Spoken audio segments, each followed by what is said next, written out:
Episode 104. Welcome to Style Masterclass, the podcast that teaches women to look stylish and feel confident so that they can show up ready to conquer and slay no matter what size they are. I'm your host, Miss J. You ready?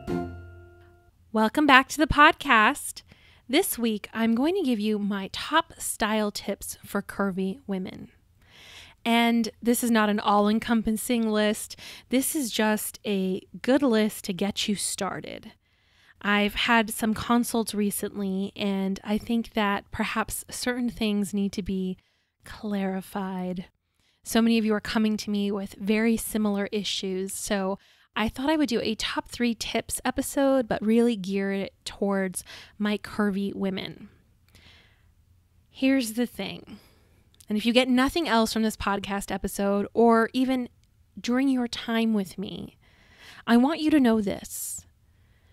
The clothing must conform to your body. You are not required to do anything to your body in order to squeeze yourself into clothing. That's number 1. The clothing must conform to you. Second, clothing has no magical abilities. Clothing cannot make you feel confident. It's not the clothes. It's the woman who is wearing them. Put the power back in the right place. The power to feel confident, to feel sexy, to feel stylish, to feel empowered rests firmly within you, not a pile of fabric that has been stitched together a certain way so that we call it a t-shirt or a pair of jeans. So with those 2 overarching themes in mind, the question comes down to, well, how do you apply these practically? And I want you to know, thirdly, how I define fit, which is more encompassing.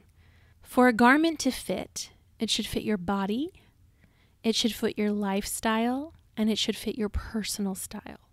All of which I walk my clients through during Style Masterclass. Here I'm going to give you the top 3 tips that sort of follow under those umbrella themes, those meta themes that I just shared with you. So here's my first tip. Ditch the baggy clothes. Now, some of you like the way you look in baggy clothes, and if that is your personal style, then I say rock it. But for a lot of the curvy ladies I work with, baggy clothes are not their personal style. They're using baggy clothing as an invisibility cloak. They think they can actually hide certain features of their body. They think that wearing baggy clothes is hiding their body as opposed to drawing attention to the areas that they would rather not draw attention to. They also think that baggy clothing somehow would make them look smaller. I want to let you know it has the opposite intended effect. In fact, I have a whole podcast episode dedicated to this topic called Invisibility Cloaks. Remember, baggy clothing does not act as a Harry Potter cloak of invisibility. It has no magical abilities, remember? What ends up happening is you draw attention to the body part you're trying to hide. Why do you want to hide your body? That's an important mindset question to ask yourself. And are the clothes you're wearing achieving that desired effect, or are they only drawing attention to the parts you'd rather not? Instead, I want you to wear clothing that perhaps to you on the rack, if you look at the size tag alone, you might think to yourself, that's going to be too tight. Now, I'm not saying that you should wear clothing that's so tight that you have to pinch, pull, fidget with it all day, because that's the opposite of the intended effect we're going for. But I want you at least to be open to garments that are fitted or actually fit your body. And this is where a tailor comes in, of course. But ditch the baggy clothes. They're not serving you in the way that you think or hope that they would. Again, you're giving some magical powers to some clothing to make you feel invisible and shrink. And I want to let you know it doesn't have that ability. Number 2, I want you to stop looking at tag sizes and labels as if they made any sense. And in fact, they don't. They're completely made up. And again, I have a whole past podcast episode on tag size drama. It's completely made up and arbitrary. So you're going to be a different size at every different retailer that you shop at. That's totally okay. This is especially true when you're in plus size, because the fit model from one plus size department to the next is going to be very different. Some fit models tend to have flatter chests and wider hips. I am not shaped that way. I'm technically plus size, but I have a very large bust that is proportional to my hip ratio. So just because I'm a 16, let's say on a top, does not mean I'm 16 on the bottom and vice versa. So this is something to really pay attention to. Don't just go by the tag size and guess what you think you are in a store. In fact, I want you to be scientific about this. I want you to do your research before you go shopping. I want you to actually take your measurements, right? The drama. There's just numbers, and we're gathering numbers so that we can shop for you intelligently. Know what your actual bust and waist and hip measurements are. And then ask for a size chart when you walk into a store. They should have it on hand. If you are shopping online, you can look up the size chart for any garment. And I recommend that you do that and kind of understand, okay, just because I am a 16 or a 20 in the top at this store doesn't mean I correspond to a 20 in my bottom at this store. And knowing that difference, especially if you're online shopping and you can't try things on right away, that way you know at least which 2 sizes to purchase, so you have some leeway, so you're not constantly in this cycle of buying a bunch of stuff and then getting disappointed when it arrives because you didn't do your homework beforehand. Third, and this is sort of a last word on jeans, also a slight pet peeve of mine.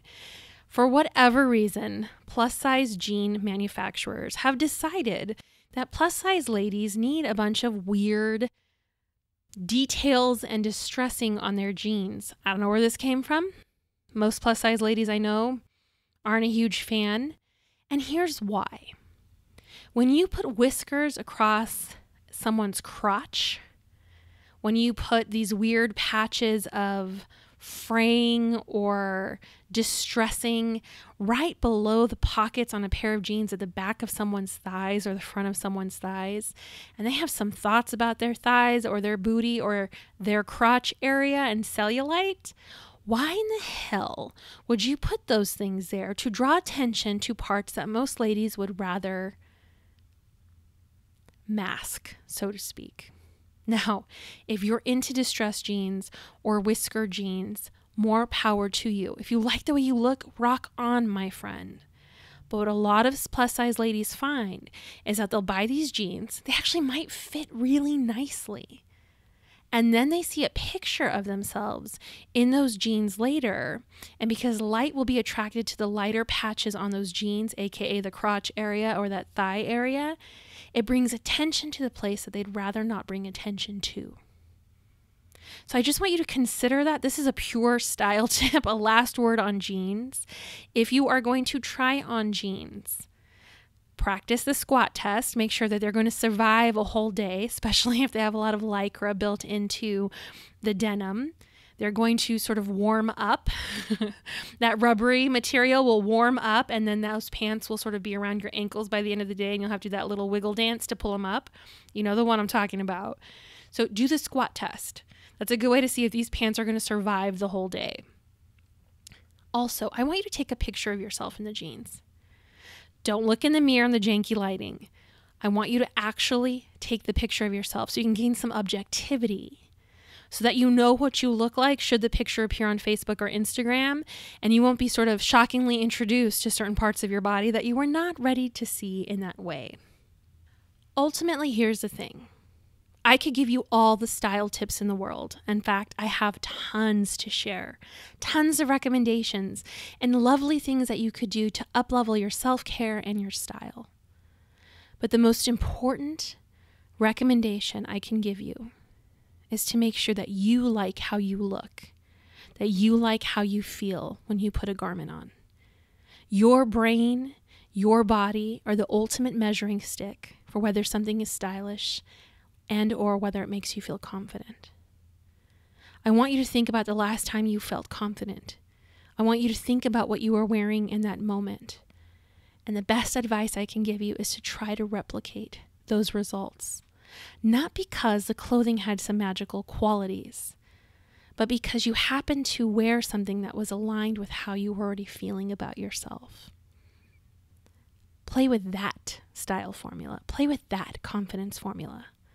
It can be magical and life-changing because the magic resides within you, my darling. So your mission this week, should you choose to accept it, is to remember the clothing must conform to you. Taking a picture of yourself in garments when you try them on can actually do you a world of service. Think like a scientist before you go shopping. Take your measurements. Look at those size charts.